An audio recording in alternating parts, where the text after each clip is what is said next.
Peace, family. What's good? What's good? This is Kyle Dixon here for another edition of my podcast. Now, of course, we've done one before with my main man, my bro Hamski, my partner in cinema, Korey Smallwood. What up, Small? Good man. How's everything? Everything is everything, my brother. Everything's everything. So, before we get into it, y'all, if you checked out the previous video, we did one before on Do the Right Thing Anniversary. It's one of our favorite films from Spike. Mhm. As you see behind me, we're going to be reviewing the highest to lowest today. So before we get into it, I would like you to like, share, subscribe, at least subscribe, right? At least subscribe to what we're doing, right? Because I'm putting out good content. We're putting it out, we're getting it out to the people because we have a lot to share with you based off this movie. Now, Korey and I, we call, we're like Spike aficionados. You know what I'm saying? I definitely will, lay it down to my brother, for sure, because he is a film person, he's a director, he's a producer. So again, I want us to talk about the film because you know the last film that I remember, what Korey, what it makes me think of is the film when we saw Inside Man. You know what I'm saying? I We, agree. you know, you and I saw Inside Man back in Chicago. You know what I'm saying? We went to go see it. We wanted to go back in, but apparently people have been pretty hard on this film. You know what I'm saying? And I Yeah. got my views too. I think it was a cool film. Do I think it was his best? No. You know what I'm saying? But I know you know the background because Highs to Lowest was based off an Akira Kurosawa film. And, hmm you don't want to turn me on to that. So, what was your initial take of the film? Just like, was it thumbs up, thumbs down? Was it trash? What was going on? Your take? So the film is a thumbs up, right? Mhm. I saw it in downtown Brooklyn at BAM, full crowd, a Full very crowd. mixed crowd. Same here, full crowd here in the DC DMV area too. Yeah, very mixed. I want to start off by saying that like the proper way to see this film is in the theater, right? The problem with that is that in this very interesting landscape that we're in, this film was put into limited release. Mhm. There's a lot of things I can speculate about that, and I won't. Um, Out of respect for everyone involved, that's A24, that's 40 Acres, that's Apple. I certainly felt a way about going to the theater, and I go to the theater a fair amount. Mhm. I like to see films in the theater, even if they're going to end up on streaming. Um, I saw many trailers and teasers for the other Apple film that's coming out on streaming soon, F1, starring Brad Pitt. Mhm. Brad Pitt's face is real big on the poster, even though there's other people on that film, right? Yeah. Um, there's Brad Pitt, cool. Shot on IMAX cameras, cool. Mhm. We didn't get an actual full-on trailer for Highest to Lowest until about 3 weeks ago. It's like 2 weeks before the film came out is when we got a full trailer. Yeah, yeah, online. I barely saw one on TV, but definitely online for sure. This is Spike Lee. This is Denzel Washington, Jeffrey Wright, Jeffrey Jeffrey Wright. and I even got to throw ASAP in there because Rocky has a profile, He does. right? He But does. Spike Lee, Denzel Washington, Denzel Washington, Yep. D. Uncle D. Yes. And the first time we get a full trailer is 2 weeks before the film drops, and it's going to hit streaming on Apple on September 5th. The fact that I had to Google what theaters were playing the film bothered me as well. Mhm. There are a decent amount of theaters here in the city, and I'm sure around the country that are playing it, but they're all kind of smaller theaters, Yeah. right? So this thing kind of felt like they were pushing it as an art house film. It's not art Mm. house. Um, I'm gonna full stop there about Yeah. my uncomfortable feelings about how it was marketed, Yeah. because this isn't the only film that got interesting marketing so far in 2025 Hmm. that dealt specifically with an almost all black cast. Um, Full stop. Right. Hmm. In Yeah. terms of how I felt about the film, I enjoyed it. The crowd that I saw the film with was very enthusiastic. It was a mixed crowd. It was Okay. some elders in there, black people, white folks, Asian folks, people from it's New York City, so people from all Right. you know creeds and age ranges were in there. There definitely were some interesting things that were said during the film and discussions I heard after the film that reminded Hmm. me of went to see years and years ago, 8,000 years ago, when I went to see Bamboozled in the theater. Man. Um, this film doesn't quite have the same kind of sharpness Yeah, that make Bamboozled sure. Yeah. for a lot of reasons, but so I think it was a solid film. Yeah, I absolutely give it a A minus B plus. Hmm. Um, Cast, the cinematography. Let's be honest. If you are a fan of films, or if you are a fan of Spike's films, you've seen Maddie LaBoutique, and She Hate Me when you first Maddie started working on Babatique, man. Yo, yeah, man. I thank you for Inside mentioning Man. that. I almost forgot. Yeah, I'm gonna cinematographer do that. Maddie, man. Inside Man. Yeah, Very inside. clear. Yeah, exactly. Yes. And I mean, Maddie's a career cinematographer at this point. He's done a lot of great films, but Yes, he specifically, has. like, She Hate Me was his first one. So, Hmm. you mentioned Inside Man, and it has a lot visually. It has a lot in common with that film, which was the last film that Denzel and Spike made together for this Yeah. one. So, yeah, if I had to give it an off the top grade, I'd give it a minus B plus. Okay. See, and I gave it I gave it C plus.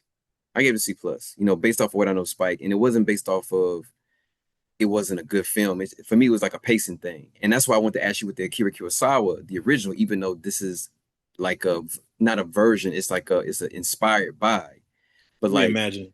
yeah, thank you, reimagine.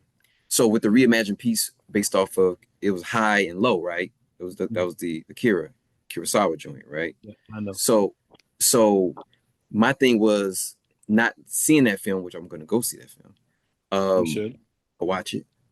The pacing of that, like, is the pacing the same? Because again, this is a Japanese film based up in Mhm. the what 1960s or no? Yeah, I Okay. think. Um, I think this film was certainly inspired by and is a reimagining of that film. Hmm. That film is a very, very powerful indictment of the human dichotomy of rich and Hmm. poor, castes, like how we see each other, how we interact with each other, and in this Right. particular scenario, um, what strange thing happens when your former place in society versus where you are now comes into conflict when something like what happened in this film and what happened in the original happens, where there's a Hmm. kidnapping, and you have to make a decision Hmm. that will put you at odds one way or the other. And Hmm. that's when you realize that your place in things um, is what you thought it was or isn't what you thought it was, and how you see it, right? Hmm. The pacing is similar, but it's not quite the same. It's like when Spike reimagined Old Boy. Hmm. Forget that he Another did that. another film a lot of people don't talk about. I didn't go and I saw the original Old Boy. I didn't watch Mhm. Spike's Old Boy for I was like I really liked the original one because the original one really caught me off guard and it was really good storytelling way as far as it captivated you, kept you on a leash, like an emotional leash, like the whole way Yeah. through. You know what I'm Oh, for saying? sure. Like breadcrumbs Um, for real. I think you should see it. I think Spike got a lot of flack because that film is so beloved. Hmm. I think he unfairly got kind of, smacked a little bit because he chose. I mean, he loves that film too, and that's why Yeah. he chose to do it. People didn't like the casting. Oh, you got Josh Brolin, really? Josh Brolin. Yeah, that's what I say. Josh Brolin. Yeah. Josh Brolin's a hell of an actor. Yeah. You know what I mean? And I think there was some feeling from some parts of the Greek chorus, as I like to call it, that says, "Oh, you can't Americanize this film. Not Hmm. all films that are Asian cinema can be remade." Um, and I said, "Okay, that's interesting." One of Akira Kurosawa's films is called The Hidden Fortress, and a good deal of that um, inspired a film that changed cinema forever called Star Wars. Hmm. So, you know what I mean? Like, Yeah. again, it's not the same thing, but um, it is though, because you take elements from something that's great, whether it's Asian or I don't care if some Klingons made a movie. If it inspired you, and you can take those elements and weave it into something new or be inspired to make something new. I mean, that's how you get some of the classic stuff that we have is absolutely influenced by some of the stuff that Kurosawa, who was a master of cinema, Hmm. made. the pacing, to answer your question, because we're floating here. But no, for The sure. But it ties into that because, like I said, I'm asking a question about pacing. But again, we have to know where he's getting the inspiration from to be able to discuss what the pacing was for this current film. it's so interesting because some of the critics said the same thing about She's Gotta Have It, Hmm. inspired by Akira Kurosawa's film Rashomon. Yeah, I mean, this guy loves Kurosawa, and he should. I mean, that's master storyteller, filmmaker. Seven Samurai, Throne of Blood, Hidden Fortress, Yojimbo. Like, come on, man. Hmm. Um, but did it have interesting pacing? Yes. Do I think that was deliberate? Not sure, but I Right. know that it kind of kept you on the edge of your seat and also kind of like not knowing what to expect, which I kind of think was the point from an emotional standpoint. And that's what I was thinking. That's what I was thinking when I was watching it. It kept me, and and that's why I mentioned it a few minutes ago. Mhm. Inside Man, because Inside Man did that for me. Absolutely. When you and I were watching the theater, it was like, okay, where's this going? Yeah, what's gonna happen? Yeah, Like, what's happening? yeah. Um, both of these films have a ticking clock, Hmm. you know. Good point. Both of them have a protagonist who also might be an antagonist. In Hmm. this particular case, both of those characters are played by Denzel. Yep. You got a cop, an inside man who is known to be a good cop, you know, a hard cop. He's that this guy means business, and now he's coming into contact with people. He's trying to crack something that doesn't quite feel right. There are parts of Inside Man where you're wondering, okay, is this? I know he's not a dirty cop, but like, Right. what's he willing to do? He's trying to get promoted. You know what I mean? Like, Because was he under investigation? His character was like yep. at that time was under investigation for something that he That's was what I like, mean. He's not dirty, but people are right. looking at him like, hey, this other thing happened. And the people around him, are those people squeaky clean? You know what I mean? Like, Hmm. you know, as the clock ticked, the Hmm. people on the other side of the frame, um, the bank robbers, what's their motivation? Hmm. You know what I mean? I mean, Clive Owen, uh, I'd like Oh to yeah, see man. one of his Yeah. best roles, in my opinion. Yeah. Um, and Clive is a hell of an actor, but like Yeah. the two of them going head to head, and the weird pacing and the I don't know how to feel, um, the films share that for Hmm. sure. I think um, our pacing is also kind of locked into the main character, David King's TikTok clock of I need to get my company back. Um, I need the shares. I need the money right now. Now, And yeah. him thinking he's good, and then the kidnapping happening, and then okay, so now your plan is ruined. Tick, tick, tick, tick, tick on the business end. Hmm. Had a whole conversation early in the film with his wife about how kind of like, yo, everything's not about money. Maybe this is over now. Hmm. You had your run. You're a legend. And him saying, no, I need it ain't over. You know what I mean? And then this thing happens, um, that puts your A plan in jeopardy. But it's your son, so of course you're gonna do it. And you're Hmm. gonna just figure out what happens because your son's the most important thing. When the switch happens, right? Hmm. Then the pacing changes. Once he gets his son back, right? We Right. come to a resolution of the A danger is like, yo, is my son going to be okay? Of course, I'm willing to pay money to get my kid back. Right. And then you realize, oh, it wasn't your kid. It was your best friend's kid. Yeah. Then a new clock starts. A morality clock is what I like to call Yeah. that. Okay, we think this guy's a good guy. He's a musical legend. He cares about his family. He's ambitious. He spent a lot of time building what he has. Hmm.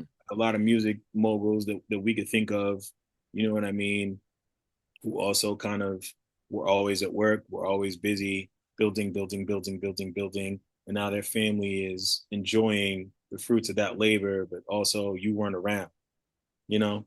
Hmm. Now your kid's safe.